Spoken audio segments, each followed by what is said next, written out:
I am back with Jennifer Hancox from the Edna Collective. And if you missed our first video where Jennifer discussed the fine jewelry appraisals, click on the link at the end of this video and you can watch that too. So hello again, Jennifer. Hi, Chris. So we talked about appraisals before. Let's talk about custom jewelry, custom design and redesign and bespoke items. Right. Am I saying bespoke? That's exactly right. Custom items. Okay, so I've got my list of questions. And anything that you want to say kind of leading up to that? Sure. So with the world that we're in now, a lot of people are looking at doing custom design to, start off, a new piece of jewelry like an engagement ring. But a lot of people are also taking the existing jewelry they have and redesigning it into something more contemporary, which sounds like a very new process, but that's what they did in the old days, ancient times. They would take existing family jewelry, and when it was gifted to, a son or a daughter, they would take that jewelry and make it into something else. Very rarely did they keep the exact piece for several lifetimes.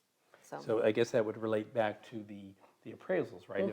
If grandma's passed away, we're selling her house, we find some valuable pieces of jewelry there. I'm guessing many times people say, well, you know what, I don't want to sell that, it's too sentimental. Then you can turn that into something kind of modern that Exactly. The daughter or granddaughter might wear. Exactly. That happens a lot with things like the engagement ring, grandma's engagement ring. Maybe it's an older style, or she wore it for 60 years and it's a little bit beat up.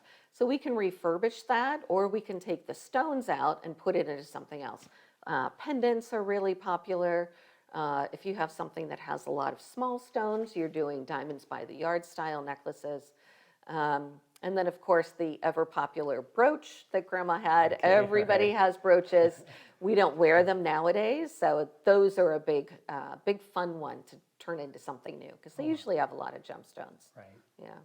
So what's the process for creating a custom piece of jewelry? Sure. So I typically do a phone consultation or a video conference where they show me the item, they send me pictures through email. We kind of brainstorm on what they might like. Do you want to turn this brooch into a ring or a pendant? Do you want to take all the stones out and make something completely new? So it's, what type of piece of jewelry, how much of the item that you want to use, and then we come up with some ideas that I'll send them pictures or drawings based on their ideas. Okay. Now, when you say drawings, I know in kind of your bio, there's CAD drawings, a pencil drawing, and a wax carving. The wax carving seems a little unusual for one, so why don't you tell me about the differences between them? Sure. So a lot of people come with pictures already. They have a picture from Instagram or Pinterest or some other jeweler's website. They say, I love this, but I want it changed or I want something different. So we can do a couple different ways. If you're starting from scratch and you just have this interesting idea, the designers that I have, they'll do a little pencil sketch. It's easy to do. They're all artists anyways, and they like doing it. So we'll get a couple of different pencil sketches just to kind of get us all on the same page, on track. The other one is the CAD. It stands for Computer Animated Drawing. And most of my designers will do a CAD where they'll type in into the computer program. It's pretty sophisticated these days. You type in the size and the depth of the stone, the finger size, how big of the width you want. Same thing for necklaces. And it creates an animated drawing from on the computer. So it's very, very realistic, almost to the point where you can't tell that it's not a photograph. It's the same color gold, the gemstones are the same color, it even has sparkle and shine on the computer drawing. That's the most popular. That one is about $150 to $250 to design a piece from the designer, but it's so realistic that people really enjoy looking at it and it really helps them detail what they want. The wax drawing is a little bit different. That's some of the old school. They take a chunk of wax, they carve the ring out of it, they make it to your finger size. And what they used to do is take loose stones and just kind of lay them into the wax model. Also great for visualizing, trying on and sizing what it looks like on your body. But a lot of the wax is either this weird blue color or Okay. purple, so it doesn't give you that kind of feel that you get with the CAD drawings. So all are available with my company. Most people will go with a CAD drawing. Okay. So let's just say that I don't have grandma's brooch with a bunch of gemstones on it. Can can you take some of what I, or say the family has, and kind of add to it? Or if I don't have anything and I just want you to do a piece of jewelry, can you source those gemstones? Absolutely. That's a service we provide. If you come in with grandma's ring and, a pair of earrings, but you lost one earring, we can take, the earring that you have, this gemstone, and get another one to match it Okay. in size, color, whether it's a diamond or a garnet or an emerald, and get it very, very accurate. If you come in with something and you have an idea of what you want and you have no gold, no gemstones, we will source everything completely for you. So it's full service. So if you have an idea, oh, I have grandma's earrings, but I want to make it into a 3-stone ring, you don't have that third stone, we'll get that for you. We'll source it for you, and then you can pick it out yourself, which one you think you like best. So it seems to me like losing one of the diamonds out of an earring is Yeah. probably fairly common, right? Very common. Any woman knows, or even any gentleman that wears 2 earrings, you often lose one earring. Oh, wow.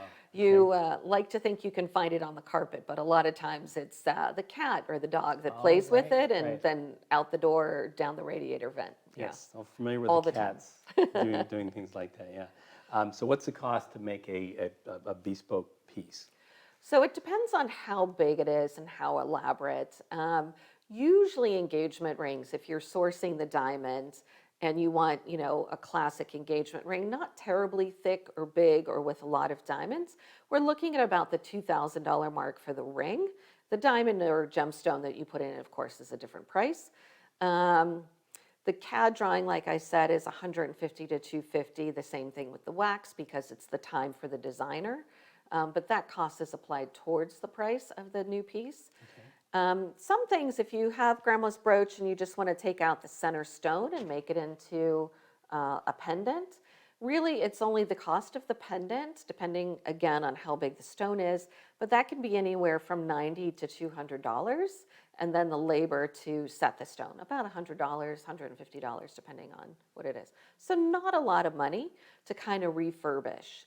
I always tell people it's kind of like you lose a little weight and you want to get the pants taken in. Okay. It's cheaper to get the pants taken in than it is to buy the new pair of pants. Eventually you'll want to, but the $30 to get this tailored or whatever is a more palatable price to pay for some people. So, redesigning or resetting your stones can be a fairly inexpensive way to update something and still keep that loved one close to you. And do you do all that locally? We do all of it locally, yes. Okay, all right, good.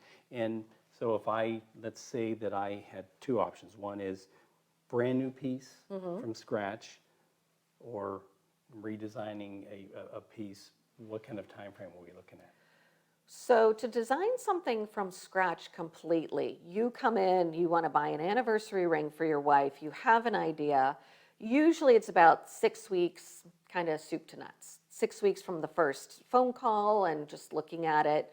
As long as we keep on a time frame. If you forget to email me back 1 week and you take a couple weeks to do that, that might extend out. But usually around 6 weeks from, hey, I have this idea, to me handing you the box with the ring or the earrings or whatever's in it.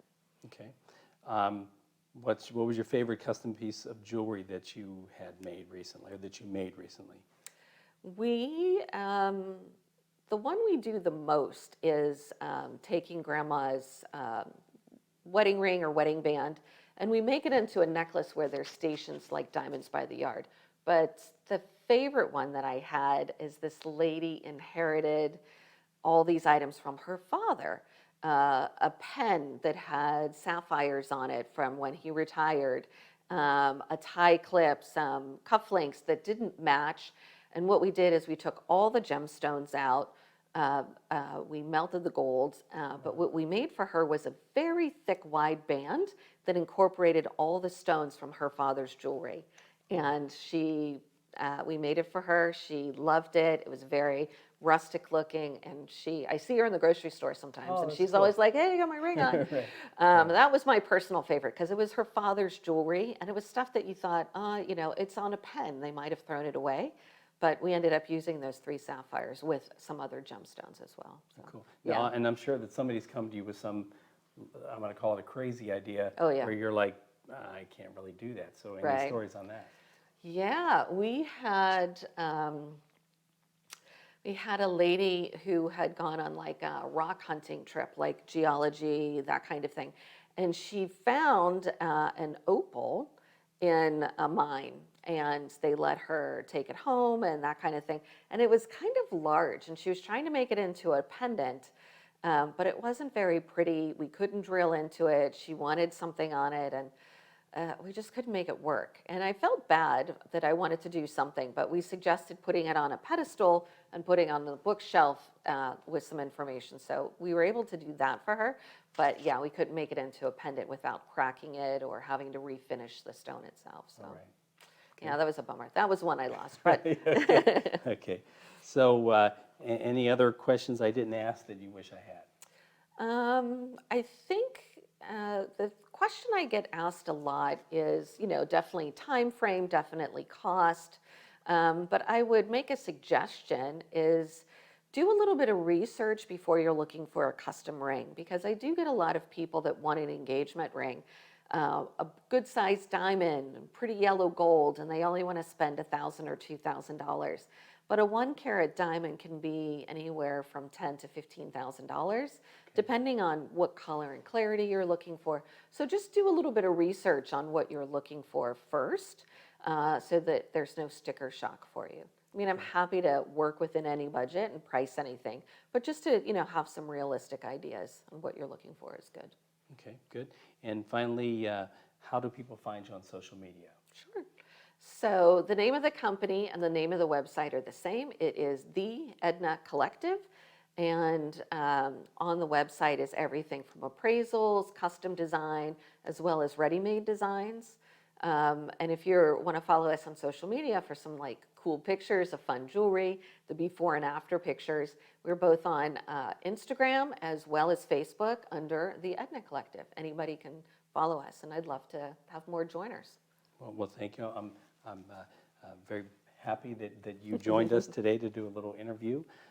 For those of you who haven't watched part 1, where Jennifer talked about the appraisals of fine jewelry, click on the link below, and also click on the link below if you didn't get what Jennifer just said. Click on the link below, and you'll find all of her social media contact info. So thank you for joining us, Chris Ekert Real Estate team, the Edna Collective, Jennifer Hancox. Thank you for joining us today. Thanks, everyone.